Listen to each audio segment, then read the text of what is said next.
மெரிபா பன்னீர் soda. I trust மெரிபா. Vijay sir பொறுத்த வரைக்கும் நீங்கள் எம்ஜிஆர் ஜெயலலிதா இந்த விஷயமானாங்க. அதுக்கு டிஃப்ரெண்ட் இருக்குது. ஏன்னா எம்ஜிஆர் வந்து அரசியல் அனுபவம் இருந்துச்சு. ஜெயலலிதா மேடம் தான் எம்எல்ஏஆர் வந்து சட்டத்தில் அனுபவம் இருக்குது, அரசியல் அனுபவம் இருக்குது இருந்துச்சு. ஜெயிச்சு ஸ்ட்ரெயிட்டாக நுழையிற சட்டசபைக்கு நுழையும்போது சிஎம் நுழையிறதுல அது வரலாற்றில் இதுதான் ஃபஸ்ட் டைம்.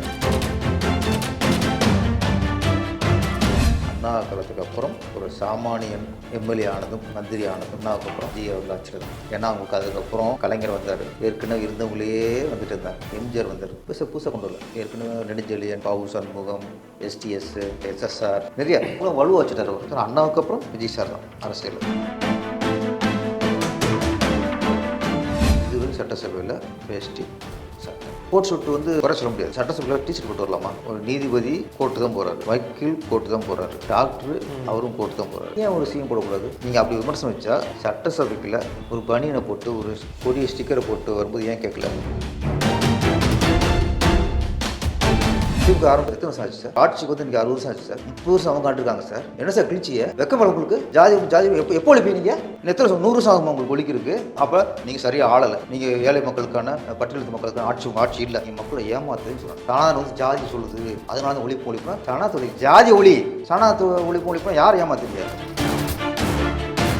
வந்து ராஜ்மோகன் அவருக்கு இலக்காகவும் இருக்குது. அதுக்கு விஷால் சொல்லியிருக்காரு, ராஜ்மோகன் அவர்களுக்கு அனுபவம் சற்று குறைவாக இருக்கனால நிறைய பிரச்சனைகள் எங்கள் திரைத்துறையில் போயிட்டு இருக்கு. போன முறை இருந்தார்ல சுவாமிநாதன், அவரோட இவர் சினிமா துறையில் அனுபவம் இவ்வளோ பிரச்சனை சார். இது எந்த பிரச்சனைக்கு இந்த விஷால் அவர்கள் போய் போன முறை அந்த செய்தித்துறை அமைச்சர் சுவாமிநாதன் சந்திச்சு கோரிக்கை வச்சார். உங்களுக்கு யார் இருந்தால் உங்களுக்கு என்ன கேட்குறேன்? ஆரோடு நேயர்களுக்கு வணக்கம். நான் உங்கள் விஜய் கதிர். இன்னைக்கு நம்ம கூட டைரக்டர் பேரரசு சார் இருக்காரு. அவர் கூட அரசியல் சார்ந்து நிறைய பேச போகிறோம். சார் வணக்கம் சார், எப்படி இருக்கீங்க?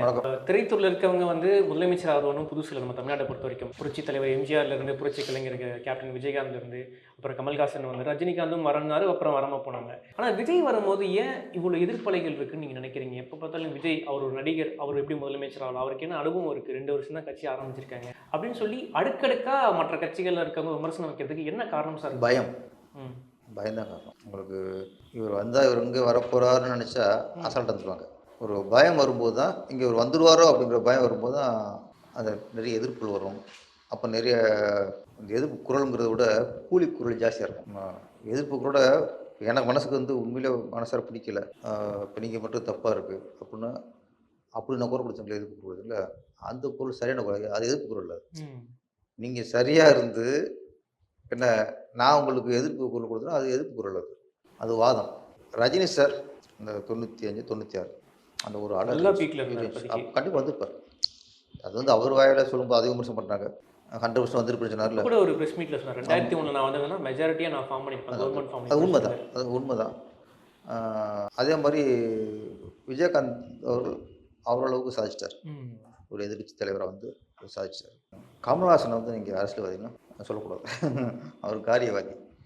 ஆமாம், அரசியல்வாதி தானே அவர். இது ஒரு எம்பி பதவிக்காலம் ஒரு கட்சி ஆரம்பிக்கிறவங்களை எப்படி சார் அரசியல்வாதி? மக்களுக்காக கட்சி ஆரம்பிக்கணும், மக்கள் சேவைக்காக கட்சி ஆரம்பிக்கணும், அவங்க தான் அரசியல்வாதி. நீங்கள் உங்கள் ஒரு ஆளுக்காக ஒரு எம்பி பதவிக்காக ஒரு கட்சியை ஆரம்பிச்சிங்கன்னா அது எப்படி?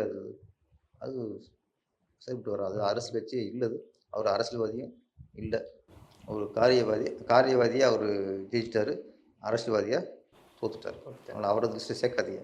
கேப்டன் விஜயகாந்தா அதை சொல்லுங்க. நீங்கள் அவர் மக்களுக்காக வந்தவர், எத்தனை குரல் கொடுத்துருக்காரு கட்சி ஆரம்பிக்கிறதுக்கு முன்னாடி, மக்களுக்காக எவ்வளோ குரல் கொடுத்துருக்காரு, எத்தனை போராட்டங்கள், இளைஞர் தமிழர்களாக இருக்கட்டும், விவசாயிகளாக இருக்கட்டும், நிறைய விஷயங்கள் அவர் வந்து நம்ம காவிரி பிரச்சனையாக இருக்கட்டும், நெய்வேலி போனாங்களா சார், அத்தனை தேட்டிட்டு போனார்ல, அவர் ஒரு தலைவன் சார். விஜயகாந்த் வந்து ஒரு தலைவனுக்கான ஒரு முழு தகுதி உள்ளவர், வெற்றி முன்னப்படம் வந்துருக்கலாம். ஆனால் மனுஷனை மக்களை உண்மை நேசிக்கணும், பதவி நேசிக்கக்கூடாது. நீங்கள் பதவி நேசிக்கிறவன் வேற, மக்கள் நேசிக்கிறவன் வேற. பதவி நேசிக்கிறவன் சுயநலவாதி, மக்கள் நேசிக்கிறவன் அரசியல்வாதி. இன்னைக்கு அரசியல்வாதிங்கிறதுக்கு நிறைய அர்த்தங்கள் மாறி போச்சு. ஏன்னா ஒரு 80% அரசியல்வாதிகள் ஊழல்வாதியாக இருக்காங்க. அப்போ இந்த அரசியல் மேலே சில வெறுப்பு வந்துடும். அதனால் இது வந்து விஜய் சார் பொறுத்த வரைக்கும் நீங்கள் எம்ஜிஆர் ஜெயலலிதா இவங்க விஷயமானாங்க, அதுக்கு டிஃப்ரெண்ட் இருக்கும். ஏன்னா எம்ஜிஆர் வந்து அரசியல் அனுபவம் இருந்துச்சு. எம்எல்ஏ வந்திருக்காரு, சட்டசபையில் பல சட்டசபை தொடரில் அவர் கலந்துருக்காரு. ஜெயலலிதா மேடம் தான் நிறைய சட்டசபையில் அவங்க எம்எல்ஏ இருந்து சட்டசபை அனுபவம் இருக்குது, அரசியல் அனுபவம் இருக்குது, எல்லாம் இருந்துச்சு. விஜயகாந்த் வந்து ஸ்ட்ரெயிட்டாக ஜெயிச்சு நேரடி சட்டசபை போனார், எம்எல்ஏ போனார். ஆனால் ஒரு இதில் ஜெயிச்சு ஸ்ட்ரெயிட்டாக சிஎம் பதவியில் அப்போ தான் ஃபஸ்ட் போய் நுழையிற சட்டசபைக்கு நுழையும் போதே சிஎம் நுழையிறதுல அது வரலாற்றில் இதுதான் ஃபஸ்ட் டைம். ஜீர்ணிச்சுக்க முடியல மற்ற கட்சினால. அதனால சார் நம்ம வந்து இவங்க ஜீரணிச்சுக்கிறதுக்காகலாம் ஒன்றும் முடியாது. வரவர் நல்லவரா, நல்லது செய்கிறாரா, ஓகே ஓகே அரசியலுக்கு முதலமைச்சர் ஆகிட்டாரு, ஓகே அரசு தெரியாமல் வந்து கூட்டு பெண்ணாங்கிறேன். நான் சொல்கிறேன் எல்லாம் தெரிஞ்சுட்டு தான் வரணும்னா யாரும் வர முடியாது சார். உதயநிதியெல்லாம் அலசி ஆராய்ஞ்சு அரசியல் பெரிய மேதை அவர். கலைஞர் செத்தார், அதுக்கடுத்து எலெக்ஷன் வருது, சீட்டை கொடுக்குறாங்க, எம்எல்ஏ ஆகிட்டார், 3 மாதத்தில் மந்திரி ஆகிட்டார். ஒரு கட்சியில் ஒருத்தர் மந்திரி அதுக்கு இவ்வளோ போராட்டம். நான் சொன்னேன் இப்போ நீங்கள் தாவாக்க சொல்லக்கூடாது, தாவாக்கள் எல்லாமே அடித்தள மக்கள் எல்லாம் வந்தாங்க.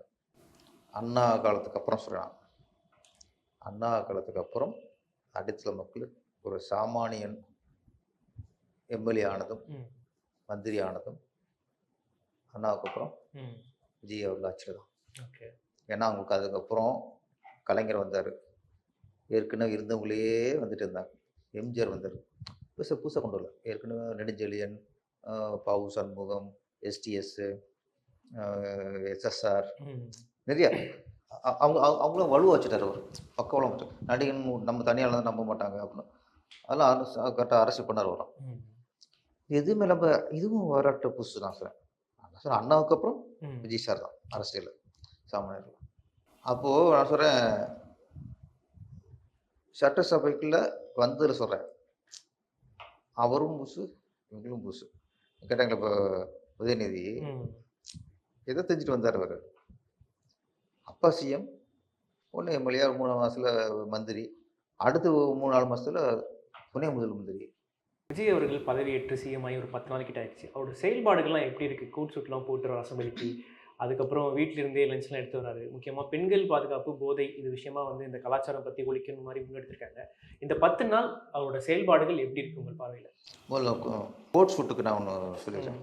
சட்டசபை இதுவரை சட்டசபையில் வேஷ்டி சட்டை போட்டு வரலாம், பெண்கள் வந்து சேலை போட்டு வந்தாங்க, இதான் வந்துச்சு. அப்போ அதுக்கடுத்து கோட் சூட்டு போட்டு வர சொல்ல முடியாது. ஏன்னா இங்கே பாராளுமன்றத்தில் பாதி பேர் கோட் சூட்டு தான் அதானே. நம்ம ஆளுக்கு போகும்போது வேஷ்டிட்டே போகிறாங்க தவிர அங்கேயே கோட் சூட். அப்போ சட்டசபை பார்லிமெண்ட்லாம் மக்களுக்கான ஒரு சபை தான், அது அவை தான்.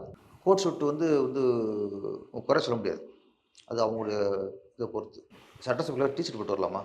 நீங்கள் கோட் சூட்டு போடுறத ஒரு நீதிபதி கோட்டு தான் போகிறாரு, வக்கீல் கோட்டு தான் போகிறாரு, டாக்டரு அவரும் கோட்டு தான் போகிறாரு. எல்லாமே ஒரு ஒரு ஒரு இதில் வந்தவங்க டாக்டர், வக்கீல், நீதிபதி, கலெக்டரு என்ன சாப்பிட்றாங்களோ இந்த கோட்டு போகிறாங்களே, ஏன் ஒரு சிஎம் போடக்கூடாது? நீங்கள் அப்படி விமர்சனம் வச்சா சட்டசபைக்குள்ள ஒரு பனியனை போட்டு ஒரு கொடிய ஸ்டிக்கரை போட்டு வரும்போது ஏன் கேட்கல? நீட்டாக வர ஒருத்தரை போய் கேள்வி வைக்கிறிய, வீட்டில் வந்து நைட்டில் போகிற டிஷர்ட்டை போட்டு வர மாதிரி சட்டசபை உட்காராரு, அதை ஏன் கேள்வி வைக்க மாட்டேங்கிறிய? அதை கேளுங்க சார். இந்த செயல்பாடுகள் எப்படி சார் இருக்குது? இந்த 10 நாள் ஆட்சி எப்படி இருக்குது? 10 நாளில் ஒன்றும் சொல்ல முடியாது சார். நம்ம வந்து அவர் வந்து கலைஞர் வந்து ஏற்கனவே 2-3 முறை இருந்து திருப்பி வரும்போது அவங்க ஈஸியாக ஹேண்ட் பண்ணிப்பாங்க. அம்மா ஜெயலலிதா மேடம்லாம் அவரோட ஆட்சி இருந்தாங்க, அப்போ தோற்று போவாங்க. திருப்பி வரும்போது டக்கு 10 நாள் அவங்களுக்கு ரெகுலர் அவங்களுக்கு இது பண்ணிடுவாங்க. இவர் இப்போ தான் வந்திருக்கிறாரு, இதெல்லாம் புரிய போகிறதுக்கே கொஞ்சம் லேட் ஆகும். முன்னாள் முதல்வர் ஸ்டாலின் அவர்கள் 2-3 வார்த்தை விட்டார், நாங்கள் 6 மாதத்துக்கு பார்ப்போம், டெஸ்ட் பண்ண மாட்டோம், எங்கள் திட்டங்களில் மக்கள் நல திட்டங்களை அவர் தொடர்ந்து செய்யணும், நாங்கள் 6 மாதத்துக்கு பார்ப்போம், இதில் ஏதாவதுன்னா நாங்கள் 6 மாதத்துக்கு அப்புறம் முடிவு எடுப்போம். ஓகே, மக்கள் நல திட்டங்கள் பாதிக்கப்படக்கூடாது அப்படின்னு நினைக்கிறேன். ஓகே, எத்தனை நாள் ஆச்சு? 10 நாள் ஆச்சு. இப்போ என்ன பண்ணுறிய, உங்கள் நலத்திட்டங்களை சிலதை அவர் ஃபாலோ பண்ணுறாரு, ஃபாலோ பண்ணல தொடர்றார். பெண்களுக்கான தொடர்றாரு. நீங்கள் என்ன ஒன்று பெரிய மனுஷன், ஓகே பரவாயில்ல, ஆட்சி மாறினா கூட அதில் கை வைக்காமல் அதை வந்து தொடர்றாரு, அதுக்கு எங்களுக்கு பாராட்டுக்கு, இதான் மனசு சொல்லணும். அது கிண்டல் பண்ணுறீங்க சார். இவர் ஃபாலோ பண்ணி எங்கள் திட்டம் ஃபாலோ பண்ணுறாரு, எங்கள் ஆட்சி நடக்குது, இப்போ நடக்கிற திமுக ஆட்சி தான், கவலைப்படாதீங்க. என்ன வார்த்தை? நீ அப்போ எது உண்மை? நான் கேட்குறது உண்மை. 6 மாதத்துக்கு நாங்கள் ஒன்றும் பண்ண மாட்டோம், எங்கள் இதை தொடரட்டும் சொல்கிறீங்க. அது தொடர்றாருல, அப்போ நீங்கள் வாழ்த்து போட்டீங்க. அப்போ தொடரும்போது கிண்டல் பண்ணுறீங்க. அதாவது பெரிய மனுஷனுக்கு அழகு இல்லை. நீங்கள் முதல்வர் விடுங்க சார், பெரிய மனுஷனுக்கு அழகு சார். இதான் உங்களோட ஸ்டாண்டர்ட் இல்லை சார். நானும் சொன்னேன், இதெல்லாம் மக்கள் கவனிப்பாங்க, இதெல்லாம் மக்கள் கவனிப்பாங்க. அப்போ ஒன்று சொல்கிறேன், இப்போ ஒன்று சொல்கிறேன்.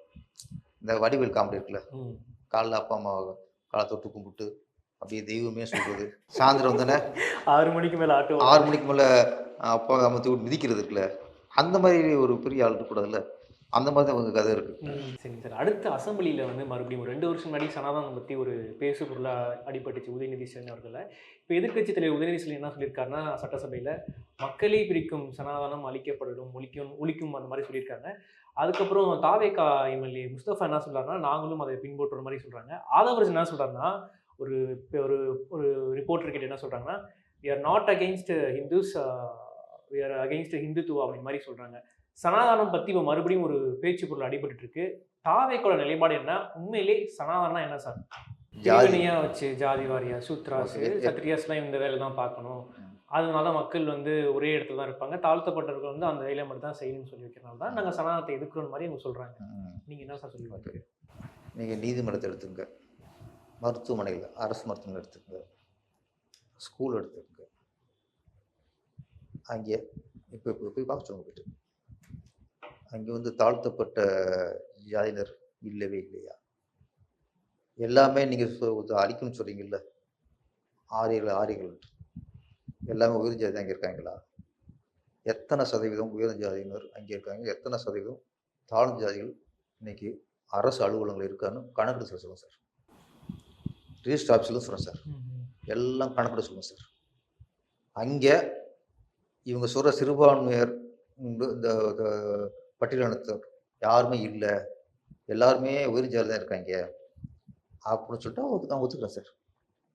எல்லா ஜட்ஜுமே இங்கே வந்து தாழ்த்தப்பட்ட எவனுமே இல்லை, எல்லா உயிர் ஜாதி ஜட்ஜு இருக்கான். கோர்ட்டுக்குள்ளே ஒரு வக்கீலோட தாழ்த்தப்பட்ட ஜாதியில் இல்லை, எல்லாமே உயிர் ஜாதியில் இருக்கான் சொல்லிச்சு ஒத்துக்கிறேன் சார். எப்போ சார் ஒழிப்பீங்க நீங்கள் சார்? கட்சி ஆரம்பிச்சதுலேருந்து என்ன சார் கோல் கொடுக்குறீங்க? திமுக ஆரம்பிச்சது எத்தனை வருஷம் ஆச்சு சார்? ஆட்சிக்கு வந்து இன்றைக்கி 60 வருஷம் ஆச்சு சார். 30 வருஷம் அவங்க காண்டிருக்காங்க சார். என்ன சார் கிழிச்சிய வெக்கப்பட உங்களுக்கு? ஜாதி எப்போ ஒழிப்பீங்க நீங்கள்? இன்னும் எத்தனை வருஷம்? 100 வருஷம் ஆகுமா உங்களுக்கு ஒழிக்கிறதுக்கு? என்ன கிழிச்சின்னு கேட்குறேன். என்ன அப்போ நீங்கள் சரியாக ஆளலை, உங்கள் ஆட்சி சரியில்லை. நீங்கள் ஏழை மக்களுக்கான எளிய மக்களுக்கான பட்டியலினத்து மக்களுக்கான உங்கள் ஆட்சி இல்லை. என் மக்களை ஏமாத்துறேன்னு சொல்கிறாங்க. சனாதனம் வந்து ஜாதி சொல்லுது, அதனால தான் ஒழிப்புனா சனாதன ஒளி, ஜாதி ஒளி, ஜாதி ஒளி. சனாதன ஒழிப்புனா யார் ஏமாத்துறீங்க? அப்படி இந்து மக்களை குத்துற மாதிரி குத்துறது, நான் இந்துக்களை குத்துலைங்கிறது. நீ ஸ்டேட்டஸ் சொல்லுங்க, ஜாதி ஒழிப்புன்னு சொல்லுங்க, நாட்டில் ஏற்றத்தில் ஒழிப்புன்னு சொல்லுங்க.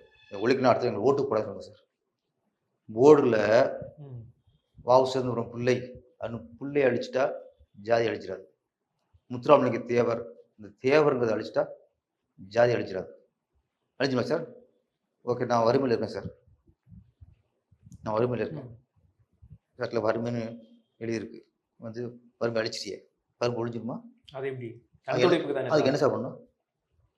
என்னோட வறுமை ஒழியணும்னா நான் மேலே வறுமைன்னு போட போட்டிருக்கேன், வறுமை அழிச்சா அழியாதுல?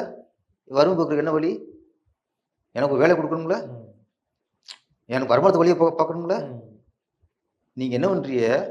வறுமைன்னு எழுதி வறுமையை அழிச்சிட்டா வறுமை அழிஞ்சிரும், ஏழைன்னு எழுதி ஏழையை அழிச்சிட்டா ஏழ்மை ஒழிஞ்சிரும், ஜாதின்னு எழுதி ஜாதி அழிச்சிட்டா ஜாதி ஒழிஞ்சிரும். பைத்தியக்காரன் நாங்கள். பாட புத்தகத்தில் போயிட்டு அவர் தேவர் வரக்கூடாது, புள்ள வரக்கூடாது, முதலியார் வரக்கூடாது, ஐயர் வரக்கூடாது. எங்கே கட்டுறிய? எங்கள் தமிழ் ஜாதிக்கெலாம் கட்டுறிய. நான் ஜாதி இதுக்கு நான் வச்சு ஓகே, நான் உடம்புறேன், ஜாதி ஒழிப்புக்காக போராடுறேன்ட்டு. இங்கே நாங்கள் ஒருத்தர் வந்து வன்னியர்னு போட்டால் கோவம் வருது, புள்ளின்னு போட்டால் கோவம் வருது, தேவர் போட்டால் கோவம் வருது. இதுக்கெல்லாம் உங்களுக்கு கோவம், ஜாதி இதுக்கெல்லாம் ஜாதி ரீதியாக உங்களுக்கு பொங்கும்போது ஏன் நாயுடு வரல, ஏன் வெட்டிக்கு வரல? நான் சொல்கிறேன், ஏமாத்தாதீங்க சொல்கிறேன். நீங்கள் வந்து ஜாதி ஒழிப்பு சொல்லி ஏமாத்தாது. ஜாதி ஒழிக்கிறதுக்கு என்ன நடவடிக்கையோ அதை எடுங்க சார். வறுமை ஒழிக்கிறதுக்கு என்ன நடவடிக்கையோ அதை ஒழிக்க. வறுமை எழுதி அழிச்சு காட்டி எங்களை ஏமாத்தாது. சரிங்க சார். இப்போ வந்து நடிகர் விஷால் ஒன்று சொல்லியிருக்காரு அமைச்சர் ராஜ்மோகன் பற்றி. விளம்பரத்துறை, செய்தித்துறை, திரைத்துறை வந்து ராஜ்மோகன் அவருக்கு இலக்கா வந்திருக்கு. அதுக்கு விஷால் சொல்லியிருக்காரு, ராஜ்மோகன் அவர்களுக்கு அனுபவம் சற்று குறைவாக இருக்கனால நிறைய பிரச்சனைகள் எங்கள் திரைத்துறையில் போயிட்டு இருக்கு. அதுக்கு முதலமைச்சர் விஜய் வந்து 30 வருஷம் மேலே வந்து திரைத்துறை இருந்திருக்காரு. அவருக்கு கீழே இந்த இலாக்காவும் நல்லா இருக்க மாதிரி சொல்லியிருக்காங்க. நீங்கள் ஒரு திரைத்துறை இயக்குனர் சங்கத்தில் இருக்கனால நான் உங்ககிட்ட இந்த கேள்வி முன்வைக்கிறேன். நீங்கள் இதை எப்படி பார்க்குறீங்க? இல்லை சார், நான் சொல்கிறதுக்குமே எதுவுமே கற்றுக்கிட்டு தான் வரணுங்கிறது சிலதில் தான். இப்போ டிரைவிங் இருக்குல்ல, ஆமாம், டிரைவிங் கற்றுக்கிட்டு தான் டிரைவராக உட்கார முடியும். ஆமாம், அது சிலது தான். அது மாதிரி சில தொழில், இப்போ ஒரு அயன் பண்ணுறவங்க கூட என்னன்னா முதல்ல அயன் பண்ணுறது எப்படி தெரியும்? மடித்து அயன் பண்ணுறதா, மொத்தம் அயன் படிக்கிறதா, கையப்பை அயன் பண்ணுறது, இது ஒரு அயனிங் கூட ஒரு தொழில் தெரியணும். இது மாதிரி விஷயங்கள் வந்து நம்ம கற்றுக்கிட்டு தான் வரணும். ஆனால் கல்வித்துறை அப்படின்னு பெரிய பொறுப்பு. ஆமாம், அந்த இலக்காவும் இருக்கலாம். பெரிய பொறுப்பு. அப்போது சில விஷயங்கள், இந்த மாதிரி விஷயங்கள் வந்து யாரும் நாளைக்கு நீங்களும் வரலாம், நானும் வரலாம். ஆனால் என்ன, அவருக்கு என்ன இருக்கணும்? பொறுப்பு இருக்கணும், கடமை இருக்கும், மக்களுக்கு நல்லது செய்யணுங்கிற அந்த எண்ணம் முசத்தோடு இருக்கும். நம்ம வந்து ஒரு விஷயத்தை எடுத்துக்கிட்டோம், இது திறம்பட செய்யணும் அப்படிங்கும்போது அது வந்துடும் சார்.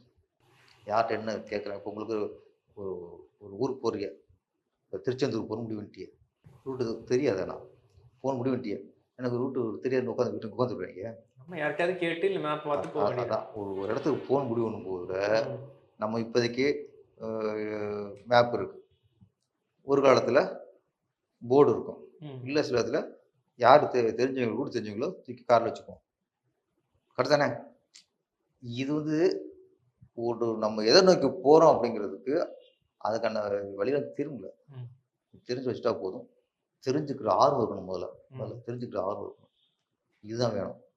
யார் சொல்கிறாங்க? நான் வந்து எம்ஜிஆராக இருக்கட்டும், ஜெயலலிதாவாக இருக்கட்டும், கலைஞர் கூட இருக்கட்டும், எல்லாரும் அவங்க முதலமைச்சராக இருந்து சர்வீஸ் பண்ணிட்டு வந்தாங்க. அவர் எம்எல்ஏ இருந்தார், அந்த சீட்டில் உட்காந்ததுக்கப்புறம் அதுக்கானதெல்லாம் வந்துடும். மக்களுக்கு செய்ய வேண்டிய ஆர்வம் தான் தானாக அது வரணும் சார். படியில் வந்து உட்காந்து என்னை பொறுத்த வரைக்கும் போன முறை இருந்தார்ல சுவாமிநாதன், திமுகவில் செய்தித்துறை அமைச்சர் இருந்தார்ல, அவரோட இவர் சினிமா துறையில் அனுபவம் உள்ளவர் சார். அவர் எத்தனை படம் இயக்குனார், அவர் எத்தனை படம் வந்து தயாரித்தார், படமாவது மாதத்துக்கு ஒரு படமாவது பார்த்துருப்பாரா அந்த சுவாமிநாதன்? சினிமா பிரபலங்களையோ யாரையோ அவங்க நட்புதான் சந்திச்சிருப்பாரா? எப்படி அவங்க செய்தித்துறையும் போட்டு சினிமா துறைக்கு அவரை ஒதுக்குனாங்க? முடியாது சார். ஏன்னா அவர் எதுவும் தெரியாமல், நான் வந்து 2 ஃபங்க்ஷனாக அவர் பார்த்தது தவிர வேறு எந்த பிரச்சனையும் நான் பார்க்கல. அதே சுவாமிநாதன்கிட்ட போனதுக்குள்ள 1008 பிரச்சனை இருந்துச்சு சினிமாவில், ஏகப்பட்ட பிரச்சனை இப்போ இருக்குது. இது வந்து விஜய் சார் வந்து நீ தீர்த்து வைக்கணும். ஒரு ப்ரொடியூசர்லாம் வியாபாரம் இல்லை இன்னைக்கு. தியேட்டரில் கண்ட்ரோல் இல்லை, யார் கண்ட்ரோலில் தியேட்டர் இருந்துச்சு. உள்ள ஒரு புரோக்கர்னு சிலவங்களாம் அவங்க பணம் சம்பாதிக்கிறாங்க, பிடிச்சி சம்பாதிக்கல. ஹீரோக்கள் கையில் போயிட்டு அவங்க பெரிய சம்பளம் வாங்கி பிடிச்சி நசுங்கி போயிட்டான். தியேட்டருக்கு போனால் கேண்டீனில் கொள்ளடிக்கிறாங்க. எவ்வளோ பிரச்சனை சார். இது எந்த பிரச்சனைக்கு இந்த விஷால் அவர்கள் போய் போன முறை அந்த செய்தித்துறை அமைச்சர் சாமனை சந்தித்து கோரிக்கை வச்சார்.